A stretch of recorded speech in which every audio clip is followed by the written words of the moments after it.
সুধী দর্শক সবাইকে আন্তরিক শুভেচ্ছা জানিয়ে শুরু করছি এটিএন বাংলার সরাসরি সম্প্রচারিত স্বাস্থ্য বিষয়ক অনুষ্ঠান সুস্থ থাকুন। আপনাদের সাথে রয়েছি আমি ডাক্তার তানিয়া রহমান মিতুল। দর্শক, আজ আমরা কথা বলবো হার্ট অ্যাটাক এবং তার সমাধান। আমাদের সাথে আজ এদেশের একজন স্বনামধন্য অধ্যাপক উপস্থিত রয়েছেন। আমাদের সাথে রয়েছেন অধ্যাপক ডাক্তার এম.এ. রশিদ, অধ্যাপক কার্ডিওলজি ও সিনিয়র কনসালটেন্ট, সাবেক প্রধান নির্বাহী কর্মকর্তা, ইব্রাহিম কার্ডিয়াক হাসপাতাল এবং রিসার্চ ইনস্টিটিউট, ঢাকা। দর্শক, আমাদের এই আলোচনায় আপনারা অংশগ্রহণ করতে পারেন আমাদের স্ক্রিনে দেখানো নাম্বারে ফোন করার মাধ্যমে। অবশ্যই অনুরোধ করব ফোন করার সময় টিভির ভলিউমটা একটু কমিয়ে নেবার জন্য। দর্শক, আমরা প্রায় সময় বুকে ব্যথায় ভুগি। সেই বুকের ব্যথাকে আমরা অনেক সময় ভুল করি গ্যাসের ব্যথা কিংবা অ্যাসিডিটির ব্যথা হিসেবে। দেরি হয়ে যায়, হার্ট অ্যাটাককে আমরা চিনতে পারি না। আজ আমাদের সেই ভুল ধারণাকে আমরা ভাঙবো। আমরা কথা বলবো স্যারের সাথে, আপনারাও আমাদের সাথে অংশগ্রহণ করবেন বলে আশা করছি। স্যার, প্রথমেই জানতে চাইবো হার্ট অ্যাটাক কী এবং সেই ব্যথাটা আসলে কেমন? ধন্যবাদ। হার্ট অ্যাটাক আসলে এটা এমন একটা কন্ডিশন যে হার্টের ভিতরে যে রক্ত চলাচলের নালীগুলো আছে, কোনো কারণে যদি নালীগুলো বন্ধ হয়ে যায় তাহলে হার্টের সরবরাহ বন্ধ হয়ে যায়। ওই কন্ডিশনটাকে বলে হার্ট অ্যাটাক। এটাকে করোনারি আর্টারি ডিজিজ বলে সংক্ষেপে। তো এটা একটা মারাত্মক ঘাতক ব্যাধিরই এখন পড়ে। পৃথিবীতে যত মৃত্যু হয় তার প্রায় 1/3 মৃত্যুই কিন্তু এই হার্ট অ্যাটাকের কারণে হয়ে থাকে। তাই এটার গুরুত্ব অপরিসীম এবং এটার প্রথম যে 2 ঘন্টার ভিতরে যদি একটা রোগীর যদি না আসে তবে তার মৃত্যু অবধারিত, এবং সেজন্য এই টাইমটাকে বলা হয় গোল্ডেন আওয়ার। স্বর্ণালী সময়, স্বর্ণ সময়। এই 2 ঘন্টার ভিতরে যদি চিকিৎসা করা যায়, আর সারা পৃথিবীতে এখনও পর্যন্ত অনেক রোগী কিন্তু এই সময়ের ভিতরে পৌঁছাইতে পারে না, যার জন্য এখন পর্যন্ত প্রায় 30% 1/3 যত মৃত্যু হয় তার 1/3 মৃত্যুই কিন্তু দেখা যাচ্ছে হার্ট অ্যাটাকের কারণে হয়ে থাকে। তাহলে হার্ট অ্যাটাকের এই জন্যই এই বিষয়টাকে খুবই গুরুত্বপূর্ণ ইস্যু হিসেবে ধরা হয়। কারণ পৃথিবীতে দেখা যাচ্ছে যে অকাল মৃত্যু হচ্ছে, অল্প বয়সে লোকের মৃত্যু হচ্ছে। এখানে বয়স কোনো ফ্যাক্টর না। এখন যে আগের দিন এসে বলা হতো যে বেশি বয়সে বোধহয় হার্টের অ্যাটাক হয়, এখন কিন্তু যে কোনো অ্যাডাল্ট বয়সেই তার 25-30 বছর বয়স থেকে দেখা যাচ্ছে হার্টের অ্যাটাক হচ্ছে। অর্থাৎ এটাকে সেই হিসেবে এটা অপরিসীম গুরুত্ব দিয়ে এটাকে বিবেচনা করা হচ্ছে। স্যার, এখানে আরেকটি বিষয় যে অনেক সময় দেখা যায় যে ইদানিং আমরা অনেকেই যে বুকে ব্যথা হলেই ভাবি, যে সবাইকে বলি যে গ্যাসের ব্যথা, একটা গ্যাসের ওষুধ খাও, অনেকে অ্যান্টাসিড খাচ্ছে, ওমিপ্রাজল জাতীয় ওষুধ খাচ্ছে। এই জন্য কি দেরি হয়ে যাচ্ছে কিনা, আপনারা কি এমন রোগী পাচ্ছেন কিনা? এটা ঠিকই বলেছেন, এটা মানুষ অনেক সময় কনফিউশন করে। তবে সব ব্যথায় যে হার্টের ব্যথা তা না, সব ব্যথাকে হার্টের ব্যথা বলা যাবে না। তবে হার্টের ব্যথার একটা ধরন আছে, একটা নির্দিষ্ট একটা সিস্টেম ফলো করে, বা এটার ক্যারেক্টারিস্টিকটা ভিন্ন। হার্টের ব্যথা সাধারণত বুকের পরে চাপ মতন অনুভূত হয়, মনে হচ্ছে পাথর চাপা দিয়ে আছে, বুকটাকে ভেঙে আসতেছে, একদম স্কুইজ করে আসতেছে। এবং এটা সাধারণত কাজের সাথে সম্পৃক্ত থাকে। কেউ যদি পরিশ্রম করে, তাড়াহুড়ো করে, এক্সাইটেড হয়ে যায়, ইমোশন হয়ে যায়, তখন দেখা যায় যে, বা খেলাধুলা করতে গেছে, তখন বুকের ভিতরে ওরকম চাপ অনুভূত হয়। এবং এই চাপটা সাধারণত 2 থেকে 5 মিনিটের ভিতরে যদি স্থায়িত্ব হয় তাহলে এটাকে অবশ্যই ভাবতে হবে যে এটা হার্টের সাথে রিলেটেড, এবং সেক্ষেত্রে অবশ্যই নিকটস্থ কোনো ডাক্তারের পরামর্শ নেওয়া অবশ্যই বাঞ্ছনীয়। আর সাধারণত যেগুলো আপনি গ্যাসের যেটা বলছেন, এটা মানুষ অনেক সময় ভুল করে, এবং এই ভুলের কারণে মানুষ কালক্ষেপণ করে এবং আলটিমেটলি হার্ট অ্যাটাক হয়ে যায়, এবং হার্ট অ্যাটাক একটা মারাত্মক পরিণতির দিকে চলে যায়। সেজন্য এই সময় ক্ষেপণ করে মানুষ এই সমস্ত গ্যাসের ব্যথা বলে, অন্য কোনো উপসর্গ বলে এটা অযথা সময় কালক্ষেপণ করে। সেজন্য হার্টের ব্যথাটার ধরনটা কিন্তু ক্যারেক্টারিস্টিকলি এরকমই। একদম চাপ হবে বুকের মধ্যে, একদম বুকের মাঝখানে, একটা আঙুল দিয়ে দেখানো যাবে না, এটা একদম বুকের ভিতরে এরকম চাপ মতন হবে, এবং সেই ব্যথাটা বাম হাতের দিকে যেতে পারে, এই গলার দিকে, চলের দিকে যেতে পারে, এবং এটা সাধারণত ইউজুয়ালি প্রথম দিকে কাজের সাথে রিলেটেড, এফোর্টের সাথে রিলেটেড থাকে। রেস্ট নিলে কমে যায়, কাজ করলে বেড়ে যায়। এটা হচ্ছে সহজভাবে বোঝার উপায়। তবে হ্যাঁ, যদি ঠেক দিলে কিন্তু এগুলো অনেক সময় একটু রিলিফ পাওয়া যায়, কিন্তু এর অর্থ এই নয় যে এটা গ্যাস হিসেবে এটা গুড়িয়ে দেওয়া যায়। কারণ হার্ট এবং পাকস্থলী খুব কাছাকাছি, মাঝখানে একটা শুধু পর্দা দিয়ে এটাকেই করা। তো যখন হার্ট অ্যাটাক হয় তখন এরকম অ্যাসিডিটির মতন রিলেশন হয়। তো এটাকে কনফিউশন হওয়ার কোনো কারণ নেই।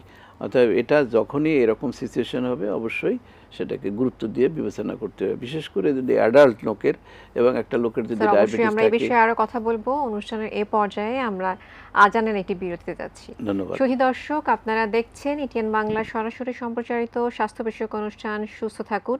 এ পর্যায়ে আমরা আজানের বিরতিতে যাচ্ছি, আশা করছি আমাদের সাথেই থাকবেন।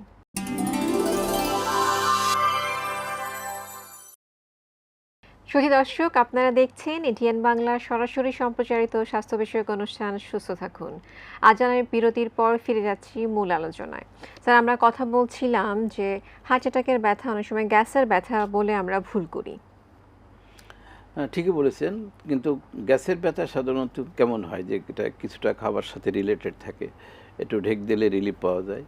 এটা মূলত এর সাথে যদি একটু অ্যান্টাসিড নেওয়া যায় বা একটু করা যায় তাহলে এটা কমে যায়, এবং এটা সাধারণত খাবার সাথে রিলেটেড থাকে। হয়তো তৈলাক্ত কোনো খাবার খেয়েছে বা ভাজা পোড়া খেয়েছে, এর সাথে রিলেটেড থাকে।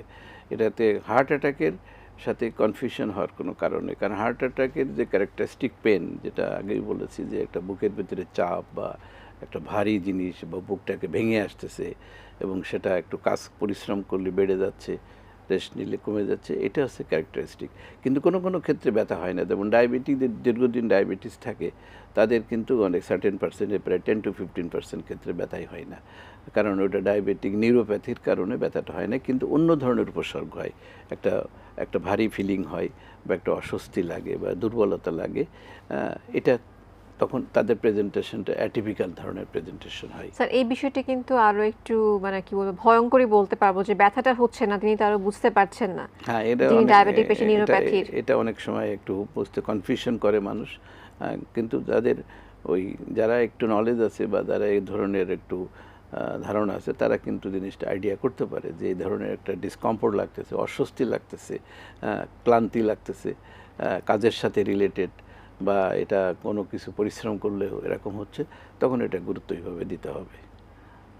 সুন্দর বলেছেন স্যার। এবার জানতে চাইবো যে স্যার, রিস্ক ফ্যাক্টর, এই ধরনের রোগের সাধারণত কোনো রিস্ক ফ্যাক্টর থাকে, তো এই হার্ট অ্যাটাকের রিস্ক ফ্যাক্টর রয়েছে আপনি কিনা? ঠিকই বলেছেন, সুন্দর একটা কোশ্চেন দিয়েছেন।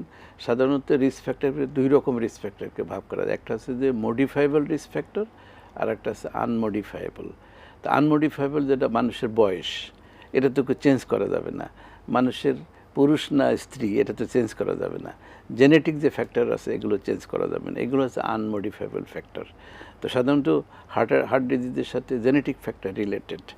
অনেক কোনো সময় যে মেল মানে পুরুষ এবং মহিলাদের ভিতরে একটা ডিফারেন্স থাকে, যেমন মহিলাদের মেনস্ট্রেটিংয়ে যতদিন মহিলাদের মেনস্ট্রেশন হয় ততদিন মধ্যে তারা হরমোনাল কারণে অনেকটা প্রোটেক্টেড, কিন্তু আবার মেনোপজেল এজে যখন তাদের মাসিক বন্ধ হয়ে যায় তখন কিন্তু মেল ফিমেলের রেশিওটা অলমোস্ট সেম। আবার কোনো কোনো জায়গায় দেখা যাচ্ছে কালারের ডিসক্রিমিনেশন আছে, দিজ আর আনমডিফাইবল ফ্যাক্টর। আর মডিফাইবল ফ্যাক্টরের ভিতরে যেগুলো আছে, যেমন ধরেন ধূমপান বা তামাকজাত জিনিস, ওবেসিটি মোটা হয়ে যাওয়া, ডায়াবেটিস, ব্লাড প্রেশার, তারপরে আপনার হাঁটাচলা না করা, ওভারওয়েট, এইগুলো হচ্ছে যে মডিফাইবল ফ্যাক্টর। এগুলো আপনি চেঞ্জ করতে পারেন, পরিবর্তন করতে পারবেন, পরিবর্তন করে ভালো থাকা যায়। These are the common risk factors. Common risk factor, এগুলো আসলে আমাদেরকে একটু মাথায় রাখতে হবে। মাথায় রাখতে হবে। স্যারের কাছে এরপর জানতে চাইবো স্যার, বারবার বলছেন যে ইমিডিয়েটলি গেলে, ইমিডিয়েট ট্রিটমেন্ট, 2 ঘন্টা গোল্ডেন আওয়ার, তো ইমিডিয়েটলি গেলে স্যার কি উপকার আসলে?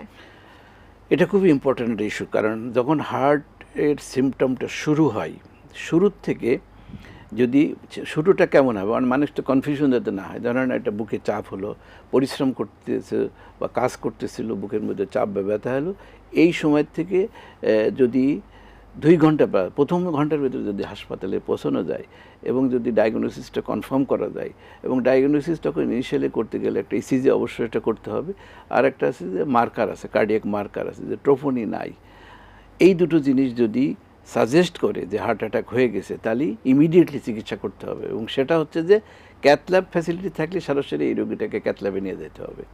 ক্যাথল্যাবে নিয়ে অ্যানজিওগ্রাম করে যে ব্লকটা আছে সেই ব্লকটাকে খুলে দিতে হবে।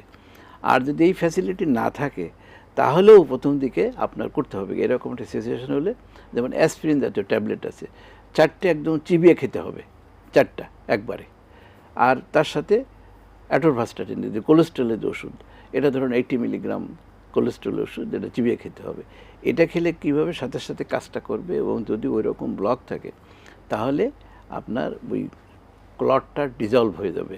সাধারণত হার্ট অ্যাটাকের কেমন সিচুয়েশন হয় প্যাথোফিজিওলজি দেখে, রক্তনালীতে যে ব্লক থাকে এই ব্লকটা সাধারণত টিলার মতো থাকে, উঁচুর মতো উঁচু উঁচু থাকে, কিন্তু প্রথম দিকে টিলার মুখটা একটু ফ্রাইবল থাকে, মানে এটা এটা মানে ভেঙে যেতে পারে, যে মানে অত স্টেবল না। তখন রক্তের প্রবাহের কারণে ওই টিলাটা ছুটে যায়, মানে ওই যে প্লাকটা রাপচার হয়ে যায়। রাপচার হলে তখন ব্লিডিং হয়, ইন্টারনাল ব্লিডিং হয়, সাথে সাথে রক্তনালীটা 100% বন্ধ করে দেয়। বন্ধ করে দেওয়ার কারণেই হার্ট অ্যাটাক হয়ে যায়, হার্টের ক্ষতিগ্রস্ত হয়। এবং এই স্টেজে যখন ক্লটটা সফট থাকে, এই স্টেজে ওই ডিসপ্রিন জাতীয় ওষুধ বা অ্যাসপিরিন জাতীয় ওষুধ যদি খাওয়া যায় আর যদি থ্রম্বোলাইসিস করা যায়, তাহলে সাথে সাথে রাস্তা তৈরি হয়ে যায়। এটাকে বলা যায় যে ফার্মাকোইনভেসিভ, অর্থাৎ ওষুধের মাধ্যমে। আর একটা আছে যে অ্যাঞ্জিওগ্রাম, সরাসরি আপনি 2 ঘন্টার ভিতরে যদি পৌঁছাইতে পারেন তাহলে সরাসরি ক্যাথল্যাব থাকলে ক্যাথল্যাবের ভিতরে নিয়ে অ্যাঞ্জিওগ্রাম করে যে রাস্তাটা ব্লক হয়ে গেছে ওটাকে খুলে দেওয়া, তাতে হার্টটা ড্যামেজ হয় না। আমাদের টার্গেট থাকবে হার্ট মাসলটাকে প্রোটেক্ট করা, কারণ হার্ট তো একটা পানির মোটর, এই পানির মোটরটাকে ঠিক রাখলে মোটরটাকে পাম্প করতে পারবে। আর যদি হার্ট অ্যাটাক মানে যে জায়গাটা ক্ষতি হয়ে গেল, হার্টটা কিন্তু তখন দুর্বল হয়ে যাবে, এবং হার্টের যে পাম্পিং ক্যাপাবিলিটি আছে সে 50 to 70%, এটা হার্ট এইভাবে পাম্প করে, তো এটা তখন দুর্বল হয়ে যাবে। তখন হার্ট, যেটাকে আমাদের সহজ কথায় বলে হার্ট ফেলিওর হয়, লেফট ভেন্ট্রিকুলার ফেলিওর বা হার্ট ফেলিওর হচ্ছে। তো এটা তো সেই জন্যে হার্ট ড্যামেজ হওয়ার আগে আমাদের চিকিৎসা করতে হবে, এবং সেটা হচ্ছে ফার্স্ট 2 hours। এই জন্য এই টাইমটাকে সারা পৃথিবীতে এটাকে গোল্ডেন আওয়ার বলা হয়।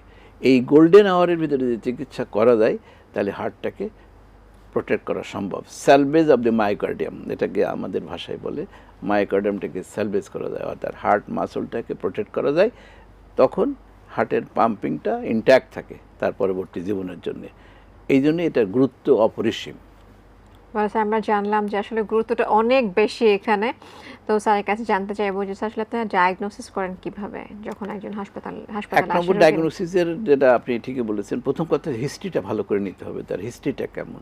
দেখা যাচ্ছে একটা মধ্য বয়স একটা লোকের তার ডায়াবেটিস হয়তো আছে, তারপরে সে যদি স্মোক করে, ওজন যদি বেশি থাকে, ওভার স্ট্রেস এখন একটা ফ্যাক্টর হয়ে গেছে, ওভার স্ট্রেস, হাঁটা চলা না করে, ফ্যামিলি হিস্ট্রি থাকে, তাহলে এইরকম একটা রোগী যদি কখনো তার বুকের ভিতরে এরকম চাপ বলে, তো তাহলে তখন এটাকে গুরুত্ব বেশি দিতে হবে। এবং সেই ক্ষেত্রে হিস্ট্রিটা হচ্ছে যে ভেরি ইম্পর্টেন্ট, তার ইতিহাসটা। এরকম সিচুয়েশন হলে সে ইমিডিয়েটলি তাকে পরামর্শ দিতে হবে, সে হাসপাতালে, নিকটস্থ কোনো হাসপাতালে চলে যাবে। যাওয়ার সাথে সাথে তাকে একদম শোয়াই দিয়ে রেস্টের একটা ইমিডিয়েট রেস্ট, অক্সিজেন এবং ইসিজি করতে হবে সাথে সাথে। ইসিজিতে অনেক সময় ইমিডিয়েটলি চেঞ্জটা নাও আসতে পারে, একটু সময় লাগে ইসিজি চেঞ্জ আসতে। যদি ইসিজি চেঞ্জ আসে তাহলে একটা সাজেস্ট, আর সাথে সাথে একটা ব্লাড টেস্ট করা হয়। এখন ওই যে ট্রোপোনিন নাই, হাই সেন্সিটিভিটি ট্রোপোনিন নাই, এটা সাধারণত দেন অ্যান্ড দেওয়া রিপোর্ট পাওয়া যায়, এবং এটা আধা ঘন্টার ভিতরে রিপোর্টটা হাতে চলে আসে, 10-15 মিনিটের ভিতরে রিপোর্ট চলে আসতে পারে। আসার পরে কনফার্ম হয়ে গেল যে এটা হার্ট অ্যাটাক হয়েছে না এটা হার্ট অ্যাটাক হয়নি। আচ্ছা, হার্ট অ্যাটাক যদি ওই সময় ইসিজি চেঞ্জ বা ব্লাডের চেঞ্জ নাও যদি আসে এবং রোগীর যদি সিমটম থাকে, তাহলে তাকে ফার্দার অবজারভেশনে রাখা হয়, এবং তাকে আরও 2 ঘন্টা 6 ঘন্টা পরে আবার ইসিজি করা এবং এই যে ট্রোপোনিন আই করা। আর যদি কনফার্মেশন ডায়াগনোসিস যদি এই ইসিজি, ট্রোপোনিন আই, হিস্ট্রি, এই দুটো জিনিস যদি কনফার্ম করা যায়, এবং সেক্ষেত্রে যদি ফ্যাসিলিটি থাকে তাহলে ক্যাথল্যাব ফ্যাসিলিটি থাকে, ইমিডিয়েটলি তাকে ক্যাথল্যাব নিয়ে, যেটাকে বলে প্রাইমারি অ্যাঞ্জিওপ্লাস্টি বা প্রাইমারি অ্যাঞ্জিওগ্রাম, এই ফ্যাসিলিটি যেখানে আছে যদি কারণ এই প্রাইমারি সেট আপটা সব হাসপাতালে নাই, কারণ এর জন্য আলাদা লোকবল লাগে, টেকনিশিয়ান লাগে, সাপোর্ট লাগে, সাপোর্টিভ স্টাফ লাগে। এই ব্যবস্থা যদি না থাকে তাহলে সেক্ষেত্রে করবে এটা, সেক্ষেত্রে তাহলে ওই যে ফার্মাকোইনভেসিভ, সেটা হচ্ছে ওষুধের মাধ্যমে, সেটা হচ্ছে থ্রম্বোলাইটিক, যেগুলো এখন যে অনেক মডার্ন ওষুধ বেরিয়েছে, ওই ক্লটটাকে ডিজলভ করার জন্য থ্রম্বোলাইসিস, অর্থাৎ যে ক্লটটা তৈরি হয়েছে এটাকে ডিজলভ করে দেওয়া, ব্রেকডাউন করা, সেটা থ্রম্বোলাইসিসতে ওষুধ দিতে হতে পারে। আর একটা যে ইমিডিয়েটলি যে অ্যাসপ্রিন 4টা যে একদম চিবিয়ে খাচ্ছে, একদম ক্রাশ করে খাওয়া যাচ্ছে, বিদেশে অনেক সময় ডিজলভ অ্যাসপ্রিন পাওয়া যায়। আর এর সাথে সাথে অনেক সময় দেখা যাচ্ছে যে অ্যাসপ্রিনের সাথে ক্লোপিডোগ্রাল জাতীয় ওষুধ দেখা যাচ্ছে আরও ডবল ডোজে দিয়ে দিলে এটাকে ডবল অ্যাকশান হয়, এটা বলে ডুয়েল অ্যান্টিপ্লেটলেট। হ্যাঁ, ডুয়েল অ্যান্টিপ্লেটলেট দিলে তখন ওই ক্লটটা ডিজলভ হয়ে যাবে, রাস্তাটা তৈরি হয়ে যাবে। এর ভিতরে তখন বাদবাকি চিকিৎসার অন্যান্য লাইনগুলো চিন্তা করা যাবে। এটা একটা পদ্ধতি আর কি। স্যার ম্যানেজমেন্ট কি ধরনের রয়েছে এবং আপনারা আমাদের দেশে কি ধরনের ম্যানেজমেন্ট দিচ্ছেন? ম্যানেজমেন্ট বলতে যেটাকে বোঝায় সেটা হচ্ছে চিকিৎসা ব্যবস্থাটা কী আছে। একটা হচ্ছে যদি এরকম সিচুয়েশন হয় যে হার্ট তার সিমটম এবং তার ডায়াগনোসিস যদি বোঝা যায় যে লোকটার হার্ট অ্যাটাক হয়ে গেছে, তাহলে হার্ট অ্যাটাক হয়ে গেলে আবার হার্ট অ্যাটাকের দুই রকম আছে, যেটাকে মায়োকার্ডিয়াল ইনফাকশন বলে। একটা হচ্ছে non ST segment elevation MI, আর একটা হচ্ছে এসটি সেগমেন্ট এলিভেশন এমআই। অর্থাৎ এসটি সেগমেন্ট মানে ইসিজি প্যাটার্ন দেখলে বোঝা যায় যে এসটি সেগমেন্ট এলিভেশন প্যাটার্ন যদি ওরকম থাকে, তাহলে তার স্টেট চিকিৎসা হচ্ছে যে তাকে থ্রম্বোলাইসিস করা, অর্থাৎ ইমিডিয়েটলি তাকে ওই যে ব্লাডের ইসের মাধ্যমে, ওষুধের মাধ্যমে এটাকে থ্রম্বোলাইসিস করা। এরপরে হচ্ছে যে প্রাইমারি পিসিআই, যদি এই ফ্যাসিলিটি না থাকে তাহলে প্রাইমারি পিসিআই। আর যদি নন এসটি সেগমেন্ট এমআই হয়, তাহলে সেক্ষেত্রে লো মলিকুলার হেপারিন আছে, এটা দিয়ে সেটাও একটা লো হেপারিন দিয়ে ওই ক্লটটাকে ডিজলভ করা হয়। এই দুটো হচ্ছে যে একটা হচ্ছে ফার্মাকোইনভেসিভ আর একটা হচ্ছে যে ইন্টারভেনশন। এটা হচ্ছে যে ম্যানেজমেন্টের পার্ট। আর এটা ইমিডিয়েটলি হচ্ছে রেস্ট, প্রাইমারি একদম প্রথমে হচ্ছে রেস্ট হবে। রেস্ট হচ্ছে হার্টের একটা প্রাইমারি চিকিৎসা, কারণ তখন অক্সিজেন ডিমান্ডটাকে কমায়। রেস্ট দিলে অক্সিজেন ডিমান্ড কমবে। আর বিটা ব্লকার দেওয়া হয় সাধারণত, কারণ তখন অক্সিজেন ডিমান্ড কমাতে গেলে তার হার্ট রেটটা কমাতে হয়, তাকে অক্সিজেন দিতে হবে। এবং বাদবাকি যে মানে আপনার কোলেস্ট্রল লোয়ারিং এজেন্ট, এই ব্লাড প্রেশার বেশি থাকলে ব্লাড প্রেশারটাকে কমাতে হবে। তার যদি ডায়াবেটিস আনকন্ট্রোল থাকে, ডায়াবেটিস বেশি থাকলে সেটাকে নামিয়ে আনতে হবে। এই হচ্ছে যে বেসিক ম্যানেজমেন্টের ভিতরে। অর্থাৎ একটা হচ্ছে যে ওষুধের মাধ্যমে আর একটা হচ্ছে যে ইন্টারভেনশনের মাধ্যমে। এটা হচ্ছে দুটো পথ আছে এখানে। এটা হচ্ছে যে বেসিক ম্যানেজমেন্ট।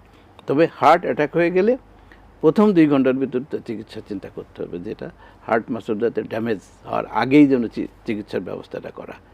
এটা হচ্ছে যে বেসিক ম্যানেজমেন্ট। এরপরে পরবর্তীতে ধরেন যদি লং টার্ম ম্যানেজমেন্ট যেটা যাতে, সেটা হচ্ছে যে আপনার ডায়াবেটিক থাকলে ডায়াবেটিক কন্ট্রোল, ব্লাড প্রেশার থাকলে ব্লাড প্রেশার কন্ট্রোল, আর একটা আছে যে ব্লাড থিনার, যেটা অ্যাসপ্রিন বা ডিসপ্রিন অথবা ক্লোপিড্রোকল জাতীয় ওষুধ আছে, এগুলো লং টাইম খেয়ে যেতে হবে। আর কোলেস্ট্রলের ওষুধটা লং টাইম খেয়ে যেতে হবে। অর্থাৎ এই ম্যানেজমেন্ট যদি করা যায়, তাহলে একটা লোক ভালো থাকতে পারে। তাকে নিয়মিত হাঁটা চলা আর খাদ্য অভ্যাসের ব্যাপারটা, খাবারের তালিকাটা তাকে সুন্দর করে দেওয়া হয়, তাহলে সে মোটামুটি ভালো লাইফ লিড করতে পারবে। স্যার এবার জানতে চাইবো যে ফলো আপটা কেমন হবে? একটা রোগীর ফলো আপ ধরেন যদি সিম্পল, যদি ধরেন হার্ট অ্যাটাক হয়নি, আর একটা আছে হার্ট অ্যাটাক হয়ে গেছে, যেটাকে বলে ক্রনিক করোনারি সিনড্রোম, আর একটা আছে অ্যাকুট করোনারি সিনড্রোম। এটার ভাগ আছে। যাদের হার্ট ব্লক আছে কিন্তু হার্ট অ্যাটাক হয়নি, এদেরকে আলটিমেটলি যখন ডায়াগনোসিস যখন স্টাবলিশ হবে, তখন একটা পর্যায়ে তাকে অ্যাঞ্জিওগ্রাম করে তাকে চিকিৎসা চলে যেতে হবে। যদি ব্লক পাওয়া যায়, একটা ব্লকে যদি 70%-এর উপরে থাকে, তাহলে তাকে অ্যাঞ্জিওপ্লাস্টি করে দেয়, অর্থাৎ সহজ কথায় যদি রিং লাগানো এটা। আর এর সাথে সাথে ওষুধের যে ট্রিটমেন্টটা সেটা কন্টিনিউ করতে হবে। আর একটা রাস্তা আছে, যেটা হচ্ছে যে যাদের ধরেন আপনার হার্ট অ্যাটাক হয়ে যাওয়ার পরে প্রাইমারি পিসিআই যাদের করা হয়েছে, অর্থাৎ ইমিডিয়েটলি 2 ঘন্টার ভিতরে আসছে, তাদের ইমিডিয়েটলি করা হয়েছে, তাদেরকে কিন্তু বাদবাকি সময়টার জন্য ওই রক্তের কোলেস্ট্রল কমানোর ওষুধ দিতে হবে। এমন হয়তো লাইফ লং দেওয়া লাগতে পারে। অ্যাসপিরিন বা ক্লোপিড্রোকল জাতীয় জিনিস লাইফ লং দেওয়া লাগতে পারে ব্লাড প্রেশারের কমায় রাখতে, এবং সেক্ষেত্রে বিটা ব্লকের একটা বিরাট রোল রয়েছে। আবার হার্ট ফেলিয়ার হলে তার জন্য আবার আলাদা চিকিৎসা রয়ে গেছে। আর ফলো আপটা হবে কি, এরকম সিচুয়েশনের পরে তাকে যারা অ্যাঞ্জিওপ্লাস্টি করছে, তাদের ফার্স্ট ফলো আপটা হচ্ছে 2 সপ্তাহ পরে, এরপরে হয়তো 3 মাস পরে, এরপরে 6 মাস পরে, এরপরে প্রতি বছর তাকে বেসিক ইনভেস্টিগেশনগুলো করে এই ফলো আপটা করে যেতে হবে। এটা তখন এইভাবে তাদেরকে গাইড করা হয়। আর এর সাথে সাথে ওষুধের সাথে আপনার খাদ্য তালিকাটা খুব ইম্পর্ট্যান্ট, খাবারের আর নিয়মিত হচ্ছে হাঁটা চলা করা, এক্সারসাইজ করা। তাকে ভিগোরাস এক্সারসাইজ করা, কিন্তু তাকে নর্মালি যে রেগুলার যদি 30 মিনিট করে হাঁটে, তাহলে তার ওই সার্কুলেশনটা স্টেবল থাকবে। এবং আরেকটা হবে কি, হাঁটাচলা করলে যে জায়গাটা ব্লক হয়েছে, এই ব্লকের সাইড দিয়ে নতুন করে রাস্তা তৈরি হয়। যেমন ধরেন নদীর মাঝখানে যদি চর পড়ে যায়, আর ওই নদীতে যদি স্রোত থাকে, তাহলে কিন্তু পানি কিন্তু আটকে রাখতে পারবেন না, সাইড দিয়ে ছোটো চ্যানেল তৈরি হয়ে যাবে। ঠিক হাঁটাচলা করলে ঠিক এই ব্লকের সাইড দিয়ে, এটাকে বলে মেডিকেল ভাষায় বলে কোল্যাটারাল সার্কুলেশন, এই কোল্যাটারালটা ডেভেলপ করে। সেজন্য এই বিষয়গুলো অর্থাৎ তাকে ডায়েট, এক্সারসাইজ প্লাস মেডিকেশনস, এই 3টে জিনিস তাকে নিয়মিত ফলো করে যেতে হবে। খুব সুন্দর বলেছেন স্যার। জানতে চাইবো যে আমরা সবসময় বলি prevention is better than cure, তো তা প্রতিরোধ করা সম্ভব কিনা? অবশ্যই একটা ভালো কোশ্চেন করেছেন। এই হার্ট ডিজিজ এটা কিন্তু 70% প্রিভেন্টেবল যদি জীবনের শুরুর থেকে তার লাইফস্টাইল যদি ঠিক মতন করা যায়। অর্থাৎ লাইফস্টাইল হচ্ছে এর ভিতরে diet and drug, diet and exercise, এই দুটো জিনিস যদি ফলো করা যায়, অর্থাৎ তার খাবারের ভিতরে যদি আঁশ জাতীয় খাবার, ফাইবার বেসড খাবার যদি বেশি খাওয়া যায়, তৈলাক্ত জিনিস, মিষ্টি জাতীয় জিনিস, ফ্যাটি জিনিসগুলো অ্যাভয়েড করা যায়, এবং সুষম ফলমূলগুলা, সুষম যেগুলো ব্যালেন্স ডায়েট, এগুলো যদি ডায়েটটাকে যদি আমরা ঠিক করে নিতে পারি, তাহলে ওজনটাকে মানে সঠিক রাখা সম্ভব। আর নিয়মিত হাঁটাচলা করা, এইটা যদি আমরা ফলো করতে পারি তাহলে এটাকে আমরা 70% কিন্তু প্রিভেন্ট করা যায়। আর যদি ধরেন এগুলো এত কিছু নিয়মকানুন মানার পরেও যদি কোনো কারোর ডায়াবেটিস হয়ে যায়, সেটাও ডায়াবেটিকের নিয়ন্ত্রণ রাখতে হবে। এই ডায়াবেটিসও কিন্তু 70% প্রিভেন্টেবল। আর খাদ্য খাবারের ভিতরে যেমন অতিরিক্ত লবণ, তারপরে এই যেগুলো জাঙ্ক ফুড আছে, ফাস্ট ফুড আছে, এগুলো অ্যাভয়েড করে চলা, তাহলে এই জিনিসগুলো ফলো করতে পারলেই কিন্তু আপনি 70% এই ব্যাধিটাকে প্রিভেন্ট করতে পারবেন। এবং এটা যদি প্রিভেন্ট করা যায় তাহলে 70% প্রিভেন্ট করা মানে কি তার লাইফস্টাইলটাকে একটা চেঞ্জ হয়, তার সোসাইটির উপরে, তার নিজের উপরে ইকোনমিক বার্ডেন আসবে না। একটা হার্ট অ্যাটাক, কারো যদি হার্ট অ্যাটাক হয়, হার্ট অ্যাটাক হয়ে যদি হার্ট ফেলিওর হয়ে যায়, তাহলে দেখা যাচ্ছে ওই ব্যক্তি নিজের জন্য কোনো প্রোডাক্টিভ না, সোসাইটির জন্য প্রোডাক্টিভ না, এবং একটা ব্যয়সাধ্য জিনিস এটা। আর চিকিৎসাটাও কিন্তু ব্যয়সাধ্য।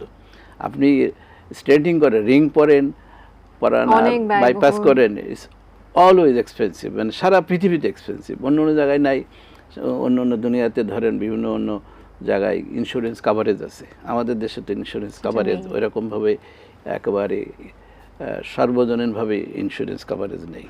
তো সেক্ষেত্রে চিকিৎসা নেওয়াটা ভেরি ডিফিকাল্ট। এবং এটা কিন্তু বাস্তবে আমরা দেখি যে অনেক সময় যখন রোগীটা আসে, হার্ট অ্যাটাক নিয়ে আসলো, ডায়াগনোসিস হলো হার্ট অ্যাটাক, এই যে প্রথম 2 ঘন্টার ভিতরে সে কিন্তু ডিসিশন দিতে পারে না যে আমি ইমিডিয়েটলি আপনি অ্যাঞ্জিওগ্রাম করবেন কি করবেন না। আমরা যদি বলি অ্যাঞ্জিওগ্রাম করেন, তখন দেখা যাচ্ছে যে একে টেলিফোন করে, ওকে টেলিফোন করে, ফাইন্যান্সিয়াল রিজন থাকে, ডিসিশন নিতে যে দেরি করে ফেলে।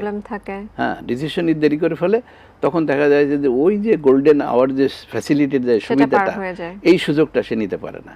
তাতে কী হয়, আলটিমেটলি হার্টটা ড্যামেজ হয় এবং হার্টের কর্মক্ষমতা কমে যায়। স্যার, একদম শেষ পর্যায়ে দর্শকদের উদ্দেশ্যে এক কথায় একটা টেক হোম মেসেজ। ধন্যবাদ। আমরা দর্শকদের উদ্দেশ্যে যে কথা বলবো যে এই যে হার্ট ডিজিজের ব্যাপারটা হচ্ছে ঘাতক ব্যাধি, এটাকে 70% এটা প্রিভেন্টেবল ডিজিজ। এবং যদি আমরা নিয়মিত হাঁটাচলা করি, আমাদের খাদ্যের ভিতরে সুষম খাবারটা যদি আমরা মেনটেন করি, খাবারের ভিতরে আঁশজাতীয় অর্থাৎ শাকসবজি, মাছ, ফলমূল, এবং মাংসের ভিতরে যদি মুরগির মাংস, আমরা সহজ বোধহয় বলি যে VFCF, V for vegetable, A for fruit, C for chicken, and last A for fish, এই 4 অক্ষর ভিতরে যদি খাবার রাখি, তাহলে আমরা কিন্তু এই যে ঘাতক ব্যাধি থাকে 70% প্রিভেন্ট করতে পারবো। অর্থাৎ আমাদের সুস্থ থাকতে গেলে নিয়মিত হাঁটা চলা, ধূমপান 100% পরিহার করা, আর ওজনটাকে সীমিত রাখা, দুশ্চিন্তা যতটুকু সম্ভব দুশ্চিন্তা মুক্ত থাকা, খুব ওভার অ্যাম্বিশিয়াস না হয়ে স্বাভাবিক লাইফ লিড করা, হাসি খুশি থাকা, তাহলে এইটা আমরা এই ডিজিজটা কিন্তু আমরা প্রিভেন্ট করতে পারবো এবং এই ঘাতক ব্যাধির থেকে আমরা রক্ষা পাবো। স্যার, আপনাকে অনেক ধন্যবাদ। আমরা আশা করছি আজকের আলোচনা থেকে দর্শকরা উপকৃত হয়েছেন এবং সচেতন হবেন। ধন্যবাদ আপনাকে এবং ধন্যবাদ এটিএন বাংলাকে। শুধু দর্শক, আমরা যেটা জানলাম, হার্ট অ্যাটাক এক ঘাতক ব্যাধি, কিন্তু এই হার্ট অ্যাটাককে প্রতিরোধ করা সম্ভব হেলদি লাইফস্টাইলের মাধ্যমে। যদি হার্ট অ্যাটাক হয়ে যায়, তার আধুনিকতম চিকিৎসা বাংলাদেশেই সম্ভব। তাই আসুন আমরা সচেতন হই, সুস্থ সুন্দর জীবনযাপন করি। আজ এই পর্যন্তই, আবারও দেখা হবে নতুন কোনো স্বাস্থ্য তথ্য নিয়ে। সেই পর্যন্ত সকলে সুস্থ থাকুন, এটিএন বাংলার সাথেই থাকুন। আল্লাহ হাফেজ।